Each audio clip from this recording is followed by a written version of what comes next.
Hello and welcome back to Retirement Answers. My name is Jacob Duke and I'm a certified financial planner based in Little Rock, Arkansas, working with clients all throughout the South. And today I want to talk about the taxable investment account. And this is something that I think is very important and often overlooked, especially for retirees as they begin to think about retirement. If you are close to retirement, most of your money is likely held within some sort of tax deferred account, being an IRA or a traditional 401k or 403b, TSP, some sort of employer plan that's all tax deferred. Now, I can't blame you for this, right? Because whenever you started working, the only option that you had to save and invest in was in that employer plan, and the only option was to do it in a tax deferred manner. It wasn't until 1997 until the Roth IRA was actually started and implemented, and much less started within your 401k plan. It took years for those 401k plans to actually adopt a Roth option into the plan before you could ever even use them, right? So what I see as someone who works with a lot of retirees and pre-retirees is that most of their savings for retirement and just kind of their life savings in general is all in a tax deferred status. Now, that's a great thing, and it has saved you taxes along the way to do that.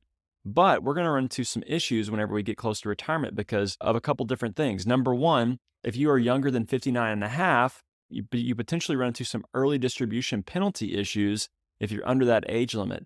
The other thing is that any dollar you take out of a tax deferred account is going to be taxable in the year in which you take it out. So, what can we do to help mitigate this tax issue whenever we're looking at our retirement savings? Well, a couple things, especially if you're still working. Number one, we want to begin to kind of limit the number of dollars we actually contribute to the tax deferred side. Now, this might be hard because you're likely in your highest earning years. Therefore, the tax deductions or lowering your income by putting in a tax deferred is going to be taxable in the year in which you take it out.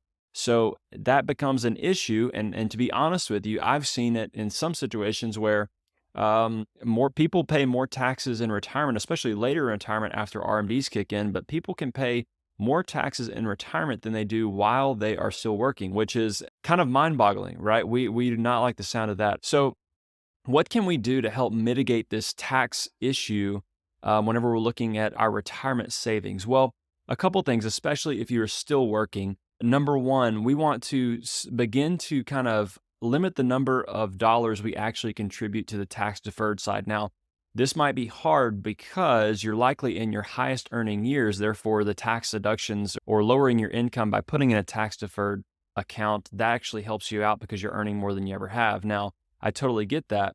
And so it's going to be hard to kind of get your mind around this, but what if we only contribute up to the match in your employer plan, tax deferred, and then everything else we can begin to save either into cash or into a taxable investment account? What this does is, yes, I understand you're giving up some tax elimination right now, but what you're doing is building out what I call tax diversification for the future. So if we begin to build out this tax diversified kind of different buckets of money as we begin to think about retirement, what that does is it gives you flexibility and it gives you lower taxes throughout the rest of your life because you've got multiple different tax buckets to pull from as you are in retirement. So if we've got $1 million in a tax deferred IRA and no dollars in cash or taxable accounts or Roth IRAs, well, every single dollar we take out of that tax deferred IRA for living expenses or just distributions in general while we're retired, every dollar is going to be taxed.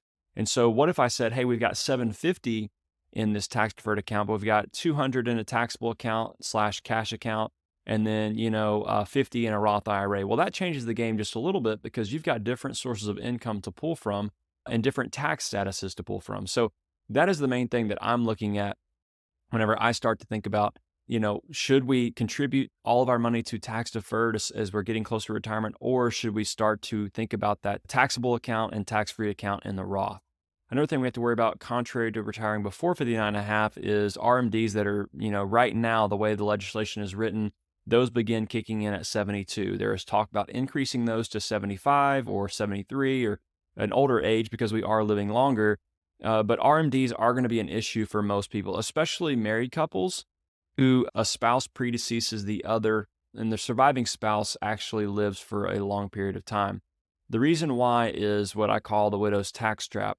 What you've got is, let's say your RMDs on your total combined accounts for an annual basis are going to be 100,000 starting at 72. Well, The problem with this is as soon as one spouse passes away, you then begin filing as a single filer and your tax brackets are compressed down to that single filer tax status. So what you have is you have the same amount of RMDs, $100,000, but now you're going to pay more tax on them because you are now a single filer rather than a married filing jointly filer. So we want to make sure that we are looking at those things to make sure that we are not paying more tax than we otherwise would have to in the future. So the widow's tax trap is a real problem, and I've seen this play out in many people's lives. So what are some things that we can do? What are action items and steps that we can take to help mitigate these tax issues in the future? Number one, if you're still working, I encourage you to evaluate with a trusted advisor whether or not you should begin lowering how much you're contributing to your tax deferred employer plan and begin contributing to either Roths or that taxable investment account. And to be honest with you, I would probably do the taxable investment account. The reason being is that Roth IRA kind of loses its power the less time you invest in it, right? That's an account for early in your career, early in life, where you can put money in it and pay the tax on it up front and then let that money grow tax-free for the rest of your life. So if you're doing that later in life, it kind of doesn't make as much sense. I would almost rather that money go into your taxable account. That way you can use that money if and when you please. And it kind of just, it makes more sense to do it at a later age. So that's number one. Think about maybe contributing to a taxable investment account rather than your employer plan above whatever the match is for you. Now, secondly, if you are retired, we need to start looking at your income sources and perhaps look at doing Roth conversions. What this essentially is, and we'll talk more about this, is you are electing to move money from a traditional IRA to a Roth IRA and pay tax on that money in the year in which you do so. So it's kind of like hey, I'd rather pay my tax now in the future. And that's an active choice you have to make. There are steps you kind of have to go through and make sure you do that correctly.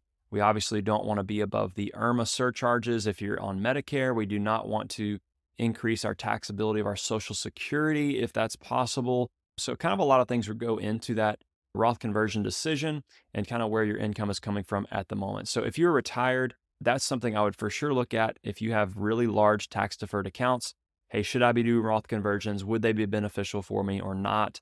How old am I? What are my sources of income? All those different things, because what a Roth conversion really comes down to is what is your next dollar taxed at, right? So if you're making $25,000 of taxable dollars in retirement and you're living off other sources of income, then you have a lot of room to do Roth conversions. If you have $80,000 of taxable income in retirement, well, it kind of squeezes how much you can actually convert, which this all goes back to, hey, we've got to have those taxable investment accounts to live on, whether it be cash or just normal investments, because those are not taxable whenever we withdraw them, assuming a few things. So everything I say kind of comes with some nuances, but in general, if we can build up our after-tax dollars and then maybe do some conversions whenever we are retired and not earning our normal income we were while we were working, those two things can help mitigate taxes in the future and kind of throughout your retirement for both yourself and then also if you're married, your spouse in the future after one of you passes, because going back to what I mentioned earlier with the widow's tax trap. So don't forget about the taxable investment account. It's a valuable